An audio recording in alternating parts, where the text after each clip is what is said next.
யாரும் பயப்படாதீங்க. Situation under கண்ட்ரோல்ல இருக்கு. எல்லாம் நம்ம ரெடியா இருக்கோம். சப்ளை ஸ்டாக் எல்லாம் பக்காவா இருக்கு. யாரும் எதுக்கும் பயப்பட வேண்டாம். இப்படி சொல்லுவாங்க. ஆனா உண்மையில ரியாலிட்டி அது கிடையாது. அது நம்மள சமாதானப்படுத்துறதுக்காக சொல்றது. கொண்டு போய் ஒரு மூலையில தள்ளுவாங்கல்ல. இத சமாளிக்கலாம் முடியல அவங்களால. ஏற்கனவே ஹோட்டல்ஸ் எல்லாம் மூடியாச்சு. பெங்களூர்ல இருக்க எல்லா ஹோட்டல்ஸும் மூடியாச்சு. சென்னையில மேக்சிமம் இன்னும் 2 நாளைக்கு தாங்க. ஆல்ரெடி இருக்கிற மெனுவெல்லாம் குறைச்சிட்டாங்க. மெனுவ குறைச்சிட்டாங்க. வகை வகையா போடுவாங்க இல்லையா? அது அத்தனையும் இனிமே கிடையாது. அவங்க ஓப்பனாவே சொல்லியாச்சு, எங்களால 2 நாள் தாக்கு பிடிக்க முடியும். அதுக்கு மேல எங்களால தாக்கு பிடிக்க முடியும். இதெல்லாம் பெரிய ஹோட்டல்ஸ். ஏன்னா அவங்க வந்து ஸ்டாக் வச்சிருப்பாங்க. இப்ப இந்த இன்னைக்கு இன்னைய ரேஞ்சுக்கு இந்த பெரிய ஹோட்டல்ஸே இருக்கு இல்லையா? அவங்களே சிலிண்டர் வேணுன்றப்ப ரூ. 2000 கொடுக்க வேண்டிய சிலிண்டர் கிட்டத்தட்ட ரூ. 3800 கொண்டு போய் நிப்பாட்டியிருக்காங்க.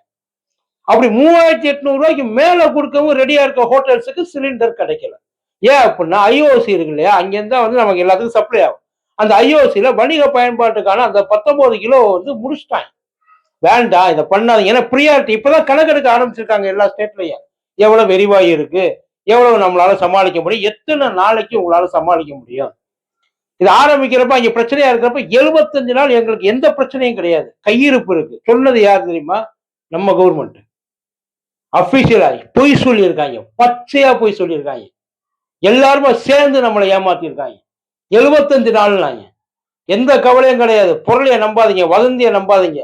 இந்தியாவுக்கு எந்த பாதிப்பும் இருக்காது. எல்லாத்தையும் நாங்க செக்யூர் பண்ணிட்டோம். இன்னைக்கு திடீர்னு எல்லா இடத்துலயும் சிலிண்டர் அங்க கொடுக்க வேண்டிய சிலிண்டர் ஏன் அப்ப 15 நாளைக்கு உள்ளது 25 நாளைக்கு ஏத்துனாங்க? திடீர்னு ஏன் சிலிண்டர் இந்த நேரத்துல சிலிண்டர் விலை ஏன் ஏறுச்சு முதல்ல? இந்த நேரத்துல ஏன் ஏறுச்சு? அங்க ஏறுச்சு, அங்க தட்டுப்பாடா இருக்கு. நாங்க நீங்க தான் 75 நாளைக்கு கையிருப்பு இருக்குன்னீங்கல்ல. அப்புறம் ஏன் சிலிண்டர் விலை இப்ப ஏறுச்சு? இப்ப வீட்டுக்கு கொடுக்க வேண்டிய அந்த டூரேஷன் 15 நாள் கொடுக்க வேண்டிய டூரேஷனை 25 நாள் ஆக்கிட்டாங்க. 25 நாளைக்கு மேல போனாதான் அதுக்கப்புறம் உங்களால இன்னொரு சிலிண்டரே புக் பண்ண முடியும். அது வரைக்கும் சிலிண்டர்ல பார்த்துக்கிட்டே உட்கார்ந்து இருக்கிறதா இல்ல பத்த வச்சு ஏதாவது பண்றதா பார்த்து பண்ணுங்க. ரொம்ப இதுவா யூஸ் பண்ணுங்க. அது சார் அது வந்து ஒன்றும் லக்ஸுரி திங் கிடையாது. லாவிஷா கிடையாது. ஆடம்பரம் கிடையாது. அத்தியாவசியம் அது. பண்ண வேண்டியதுக்கு பண்ணி சமைச்சு சாப்பிடுறதா இல்ல சிலிண்டர் அப்படியே பக்கத்துல வச்சுட்டு மேல சும்மா உட்கார வச்சு சாப்பிடுறதா? இதுல இப்ப இங்க அந்த ஹோட்டல்ஸ் எல்லாம் மூணு ஹோட்டல்ஸுக்கு ஒரு வகையில லாஸ். அந்த லாஸை விட்டுருங்க. ஆனா அந்த ஹோட்டல்ஸை நம்பி சின்ன சின்ன கட்டையை நம்பி சின்ன சின்ன தள்ளுவண்டியை நம்பி எவ்வளவு பேரு சென்னையில மதுரையில கோவையில உட்கார்ந்துருக்காங்க தெரியுமா? வீட்டை விட்டு வெளில வந்து ஹாஸ்டல்ல உட்காந்துட்டு ஹாஸ்டல் சொன்னாங்க. ஹாஸ்டல்ல குறைச்சிட்டாங்க முழுசா. டீ காபி கிடையாதான். டீ காபி கிடையாது ஹாஸ்டல்ல இருக்கவங்களுக்கு நிலைமை சரியாகிற வரைக்கும்.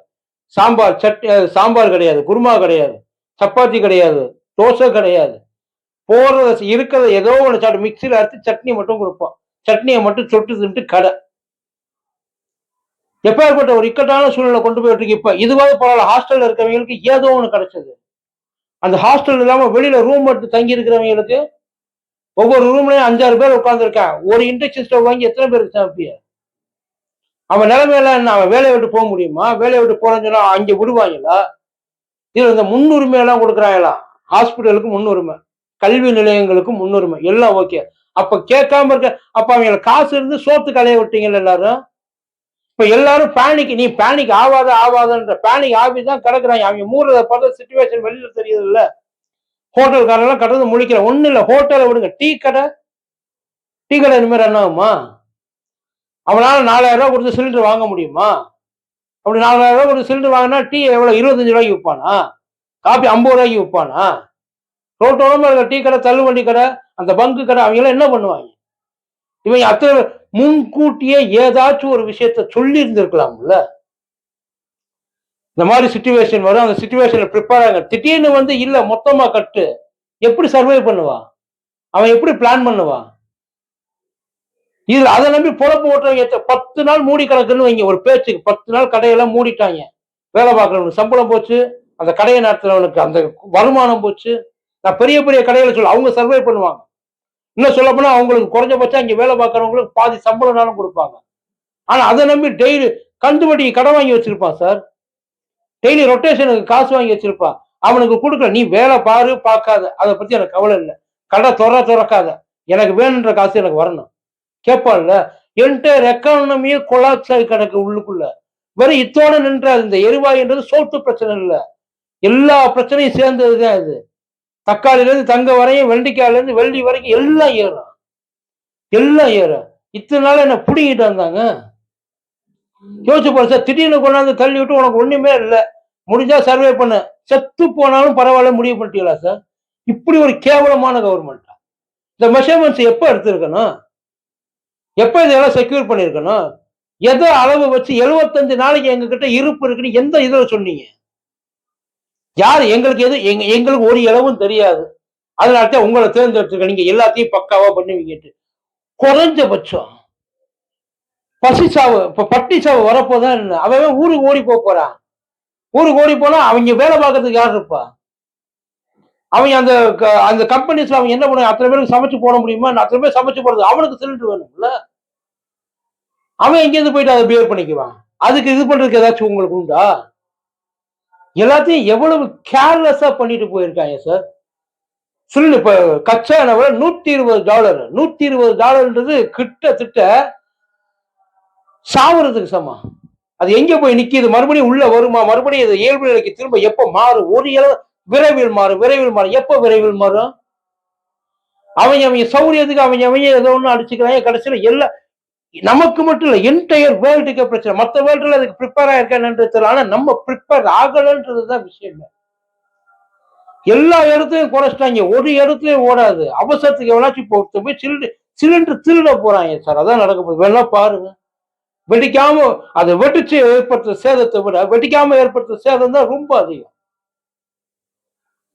கேஸ் லைனுக்கு புக் பண்ண போனோம்னா ஒரு கால் உள்ள போக மாட்டேது, ஒரு கால் ரிங் ஆக மாட்டேது, எடுக்க மாட்டேன், எதுவும் பண்ண மாட்டேன். கேட்டா சர்வர் எரர் கிடையாது. என்டையர் சிஸ்டமே எரர். யாரு கேட்டு ப்ரொடக்ஷன் ஸ்டாப் பண்ணாங்க? இல்ல ப்ரொடக்ஷன் ஸ்டாப் பண்ண போறோம் சொல்லிட்டு ஸ்டாப் பண்ணாங்க. யாருக்கு சொல்லணும்? இருக்கிற விலையை விட கூட தானே கொடுத்து வாங்கிட்டு இருக்காங்க. இது வரைக்கும் லாபம் கொள்ள லாபம் தானே பார்த்தாங்க. அப்ப அதுக்கேற்ற மாதிரி அட்லீஸ்ட் அந்த ஆயில் கம்பெனிஸ், ப்ரொடக்ஷன் பண்ற கம்பெனிஸ் அவங்களாவது ப்ரிகாஷன் கவர்மெண்ட் கூட உட்கார்ந்து இருக்க வேண்டாமா? அந்த ஜலசந்தி அவங்க அதை முடிச்சு எப்படி 5-6 நாளைக்கு மேல 5-6 நாளைக்கு மேல இருந்து நாம எந்த ஆக்ஷன் எடுக்காம கடைசி நேரத்துல உள்ள வந்து கவலைப்படாதீங்க. எப்படி கவலைப்படாம இருப்பியா? நீங்க எல்லாம் எங்க வீட்டுக்கு வந்துருவீங்க. எங்க வீட்டு வந்து உட்கார்ந்து கவலைப்படாம இருக்க பார்ப்போம். அவங்களுக்கு எல்லாம் கிடைக்கும். எல்லா தேவையும் கிடைக்கும். இதுல எஸ்மா வேற. எஸ்மாவை கொண்டு வந்து என்ன சார் பண்ண போறீங்க? எவன் தூக்கி உள்ள போட முடியும்? இப்ப எஸ்மாவை கொண்டு வந்ததுனால எல்லாரும் பயப்படுறாங்க. உண்மையில பதுக்குறாங்க. அதை கொண்டு போய் புடிக்க முடியுமா? எவன் பண்றான்? யாரு போயிட்டு அதை பண்ண போறா? ஒரு சிலிண்டருக்கு மேல வாங்கக்கூடாது. தனிப்பட்ட ஒரு குடும்பத்தை மட்டும் டார்கெட் பண்ணி உட்கார வச்சிருக்கீங்க. மற்றதுக்கெல்லாம் இது அத்தியாவசிய தேவை இல்லையா? அந்த எஸ்மா கொண்டு வந்து அத்தியாவசிய தேவைக்கு அதை எப்ப கொண்டு வரணும்? அதுக்கு ப்ரிப்பேர் பண்றதா இல்லையா? முதல்ல சிலிண்டர் கொடுக்கறதுக்கு சிலிண்டர் இருக்கா? 25 நாளுக்கு கழிச்சு போகணும். கொடுக்கறதுக்கு சிலிண்டர் இருக்கா? இல்லைன்னா இவங்களை நம்பிதான் நம்ம எல்லாம் நாட்டை ஒப்படைச்சுட்டு உட்கார்ந்து இருக்குது சார். அவன் மூஞ்சிலே பீதி தெரிய ஆரம்பிச்சிச்சு. இன்னும் எதுவும் பெருசா எதுவும் அஃபெக்ட் ஆகல. ஆனா இன்னும் 2 நாள் கழிச்சு எல்லாம் தெரியும் வெளியில. சோத்துக்கறி மறுபடியும் ஒரு லாக்டவுன். அந்த லாக்டவுன்ல அட்லீஸ்ட் குறைஞ்சபட்சம் அவன் வீட்டுல நிம்மதியா இருக்கிறதுக்கான ஒரு வழி இருந்துச்சு. ஆனா இப்படி ஒரு லாக்டவுன்ல கொண்டு போய் இருக்கிறதுக்கு வழியே இல்லை.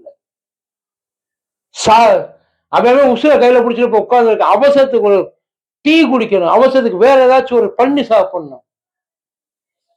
சில பேர் ஹோட்டலே கதின்னு கிடக்குறாங்க. அவங்க நிலைமையில கொஞ்சம் இது வரும். நல்லா கேட்டாங்க. இது வரும் ஒரு பற்றாக்குறை இல்லை. இது வந்து கிட்டத்தட்ட வந்து ஒரு பஞ்சம்.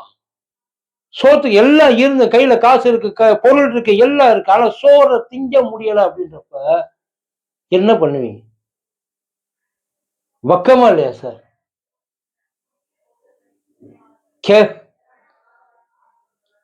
தொலைங்க.